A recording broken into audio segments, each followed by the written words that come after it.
Alright folks, today despite being down $75 and losing my first trade of the day, I still was able to come out making $235 by trading the Nasdaq. So in this video, I'm going to show you and break down what I was looking for during the trade and why I took it, all the things, you know the drill. Let's go.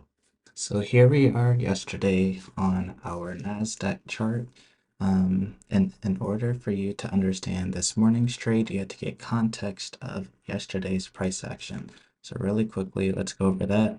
Yesterday, we had a pretty much perfect textbook head and shoulders pattern that ended up playing out later in the day. As you can see here, we have our shoulder, our head, and our shoulder, right? And that led to this downside move that we have right here. Makes sense so far? Cool. Now, what's important about this is the fact that right here, if you know anything about head and shoulders patterns, we have this neckline here, which kind of confirms the downside if you want to play like the retest, right? So as you can see here, we had this part of the neckline, and then once we broke below it right here, let me use a different color.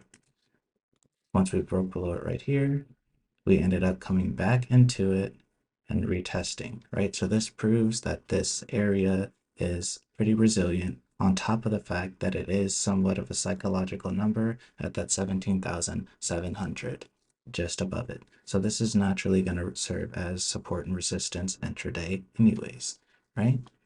Makes sense? Cool. So we covered yesterday's action. So now that leads us into today's trade. All right, so here we are in today's trade. Let's go ahead and get these drawing outs. So like we were just talking about, we had our neckline that we were kind of like watching the rejections for, and it was a key level from the previous day. So once we came in and we had a nice sell-off at the open into this level, we started seeing our rejections, right? We had a large like 20 wick rejection right here, another rejection, and finally that final one. So I'll pop it up on the screen. And I told the Discord that I'm going to be looking to take NQ short and that it's textbook looking weak under this key level right here.